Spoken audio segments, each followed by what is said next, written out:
जय जय शिव शक्ति, जय माता दी। श्री दुर्गा सप्तशती का चौथा अध्याय। जय माता दी। सिद्धि की इच्छा रखने वाले पुरुष जिनकी सेवा करते हैं तथा देवता जिन्हें सब ओर से घेरे रहते हैं, उन जया नाम वाली दुर्गा देवी का ध्यान करें। उनके श्री अंगों की आभा काले मेघ के समान श्याम है। वे अपने कटाक्षों से शत्रु समूहों को भय प्रदान करती है।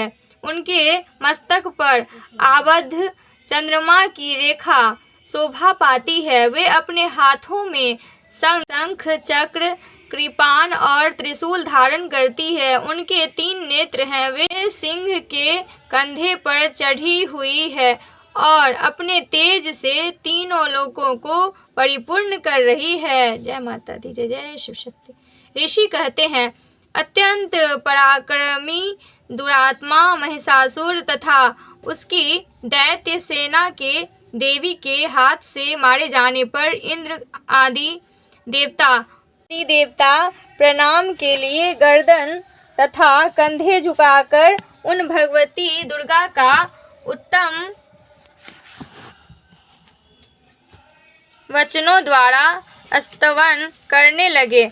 उस समय उनके सुंदर अंगों में अत्यंत हर्ष के कारण रोमांच हो आया था। देवता बोले, संपूर्ण देवताओं की शक्ति का समुदाय ही जिनका स्वरूप है तथा जिन देवी ने अपनी शक्ति से संपूर्ण जगत को व्याप्त कर रखा है, समस्त देवताओं और महर्षियों की पूजनीय उन जगदम्बा को हम भक्ति पूर्वक नमस्कार करते हैं। वे हम लोगों का कल्याण करें।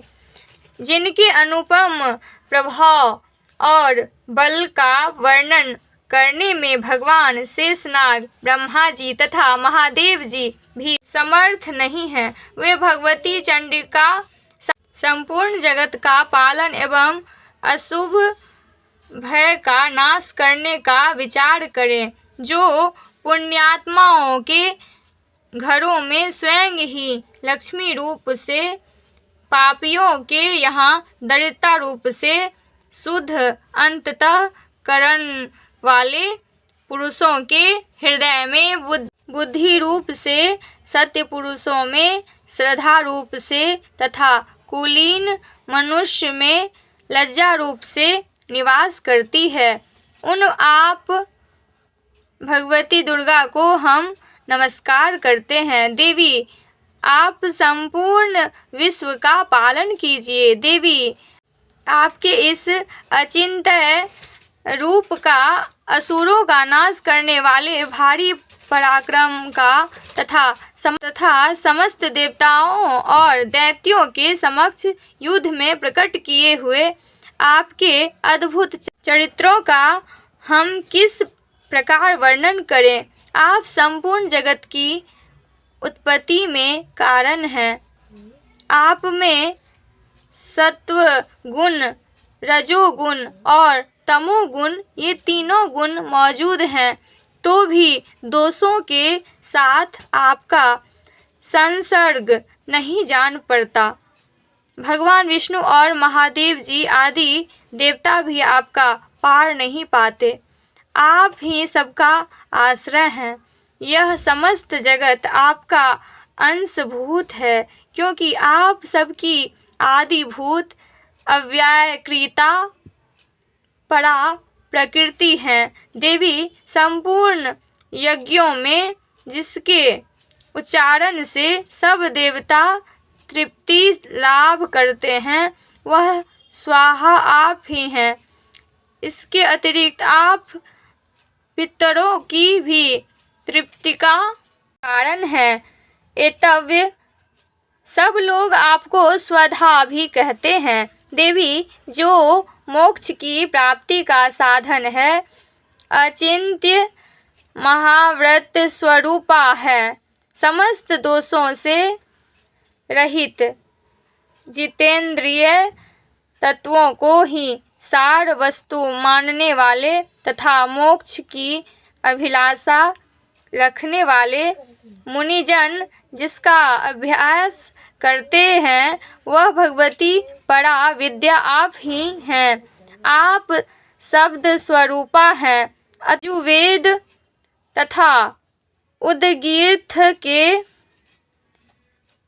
तई तीनों वेद और भगवती छहों ऐश्वर्यों से युक्त हैं। इस विश्व की उत्पत्ति एवं पालन के लिए आप ही वार्ता, खेती एवं आजीविका के रूप में प्रकट हुई हैं। आप संपूर्ण जगत की घोर पीड़ा का नाश करने वाली हैं।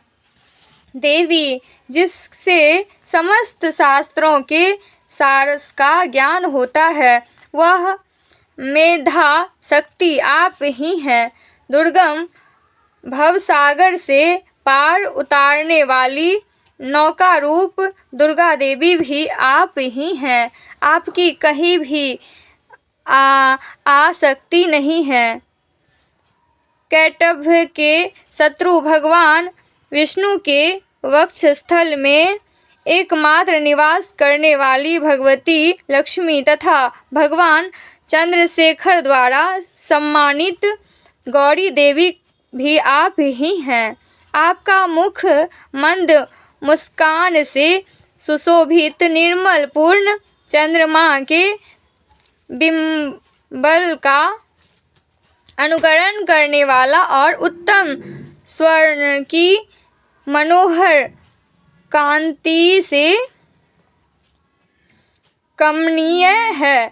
तो भी उसे देखकर महिषासुर को क्रोध हुआ और सहसा उसने उस पर प्रहार कर दिया। यह बड़े आश्चर्य की बात है देवी। वही मुख जब क्रोध से युक्त होने पर उदयकाल के चंद्रमा की भांति लाल और तनी हुई भौहें के कारण विकराल हो उठा। तब उसे देखकर जो महिषासुर के प्राण तुरंत नहीं निकल गए, यह उससे भी बढ़कर आश्चर्य की बात है, क्योंकि क्रोध में भरे हुए यमराज को देखकर भला कौन जीवित रह सकता है। देवी, आप प्रसन्न हो। परमात्मा स्वरूपा, आपके प्रसन्न होने पर जगत का अभ्युदय होता है और क्रोध में भर जाने पर आप तत्काल ही कितने कुलों का सर्वनाश कर डालती हैं। यह बात अभी अनुभव में आई है, क्योंकि महिषासुर की यह विशाल सेना क्षण भर में आपके कोप से नष्ट हो गई है। सदा अभ्युदय प्रदान करने वाली आप जिन पर प्रसन्न रहती हैं, वे ही देश में सम्मानित हैं। उन्हीं को धन और यश की प्राप्ति होती है। उन्हीं का धर्म कभी स्थिर नहीं होता तथा वे ही अपने हिष्ट पुष्ट स्त्री पुत्र और भृत्यों के साथ धन्य माने जाते हैं। देवी, आपकी ही कृपा से पुण्यात्मा पुरुष प्रतिदिन अत्यंत श्रद्धापूर्वक सदा सब प्रकार के धर्मानुकूल कर्म करता है और उसके प्रभाव से सर्वलोक में जाता है। इसलिए आप तीनों लोकों में निश्चय ही मनवांछित फल देने वाली हैं। माँ दुर्गे, आप स्मरण करने पर सब प्राणियों का भय हर लेती हैं और स्वस्थ पुरुषों द्वारा चिंतन करने पर उन्हें परम कल्याणमयी बुद्धि प्रदान करती हैं। दुख, दरिद्रता और भय हरने वाली देवी, आपके सिवा दूसरी कौन है जिसका चिंतन सबका उपकार करने के लिए सदा ही दयाद्र रहता हो। देवी, इन राक्षसों के मारने से संसार को सुख मिले तथा ये राक्षस चिरकाल तक नरक में रहने के लिए भले ही पाप करते रहे हों, इस समय संग्राम में मृत्यु को प्राप्त होकर स्वर्गलोक में जाएं। निश्चित ही यही सोचकर आप शत्रुओं का वध करती हैं। आप शत्रुओं पर शस्त्रों का प्रहार क्यों करती हैं? समस्त असुरों को दृष्टिपात मात्र से ही भस्म क्यों नहीं कर देती? इसमें एक रहस्य है। ये शत्रु भी हमारे शस्त्रों से पवित्र होकर उत्तम लोकों में जाए, इस प्रकार उनके प्रति भी आपका विचार अत्यंत उत्तम रहता है। खड्ग के तेज पुंजी की भयंकर दीप्ति से तथा आपके त्रिशूल के अग्रभाग की घनीभूत प्रभा से चौधियाकर जो असुरों की आंखें फूट नहीं गई, उसमें कारण यही था कि वे मनोहर रश्मियों से युक्त चंद्रमा के समान आनंद प्रदान करने वाले आपके इस सुंदर मुख का दर्शन करते थे। देवी, आपका शील दुराचारियों के बुरे बर्ताव को दूर करने वाला है। साथ ही यह रूप ऐसा है जो कभी चिंतन में भी नहीं आ सकता और जिसकी कभी दूसरों से तुलना भी नहीं हो सकती, तथा आपका बल और पराक्रम तो उन दैत्यों का भी नाश करने वाला है जो कभी देवताओं के पराक्रमों को भी नष्ट कर चुके थे। इस प्रकार आपने शत्रुओं पर भी अपनी दया ही प्रकट की है। वरदायिनी देवी, आपके इस पराक्रम की किसके साथ तुलना हो सकती है तथा शत्रुओं को भय देने वाला एवं अत्यंत मनोहर ऐसा रूप भी आपके सिवा और कहाँ है? हृदय में कृपा और युद्ध में निष्ठुरता, ये दोनों बातें तीनों लोकों के भीतर केवल आप में ही देखी गई है। माता, आपने शत्रुओं का नाश करके इस समस्त त्रिलोक की रक्षा की है। उन शत्रुओं को भी युद्ध भूमि में मारकर स्वर्गलोक में पहुंचाया है तथा उन्मत्त दैत्यों से प्राप्त होने वाले हम लोगों के भय को भी दूर कर दिया है। आपको हमारा नमस्कार है। देवी, आप शूल से हमारी रक्षा करें। अंबिके, आप खड्ग से हमारी रक्षा करें तथा घंटा की ध्वनि और धनुष की टकार से भी हम लोगों की रक्षा करें।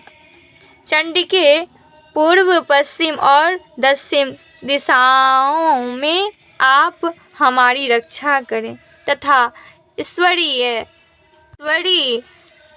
अपने त्रिशूल को घुमाकर आप लोकों में आपके जो परम सुंदर एवं अत्यंत भयंकर रूप विचरते रहते हैं, उनके द्वारा भी आप हमारी तथा उन भूल की क्षमा करें।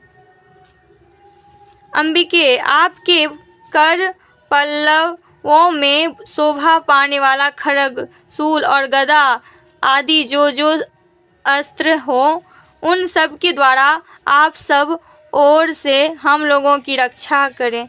ऋषि कहते हैं, इस प्रकार जब देवताओं ने जगन्य माता दुर्गा की स्तुति की और नंदन वन के दिव्य पुष्पों एवं गंध चंदन आदि के द्वारा उनका पूजन किया, फिर सब ने मिलकर जब भक्ति पूर्वक दिव्य धूपों की सुगंध निवेदन की, तब देवी ने प्रसन्नतावदन होकर प्रणाम करते हुए सब देवताओं से कहा। देवी बोली, देवताओं, तुम सब लोग मुझसे जिस वस्तु की अभिलाषा रखते हो उसे मांगो। देवता बोले, भगवती ने हमारी सब इच्छा पूर्ण कर दी, अब कुछ भी बाकी नहीं है, क्योंकि हमारा यह शत्रु महिषासुर मारा गया। महेश्वरी, इतने पर भी यदि आप हमें और वर देना चाहती हैं तो हम जब जब आपका स्मरण करें तब तब आप दर्शन देकर हम लोगों के महान संकट दूर कर दिया करें, तथा प्रसन्नमुखी अंबिके, जो मनुष्य इन स्रोतों द्वारा आपकी स्तुति करे उसे वित्त, समृद्धि और वैभव देने के साथ ही उनकी धन और स्त्री आदि संपत्तियों को भी बढ़ाने के लिए आप सदा हम पर प्रसन्न रहें। ऋषि कहते हैं, राजन, देवताओं ने जब अपने तथा जगत के कल्याण के लिए भद्रकाली देवी को इस प्रकार प्रसन्न किया, तब वे तथास्तु कहकर वहीं अंतर ध्यान हो गई।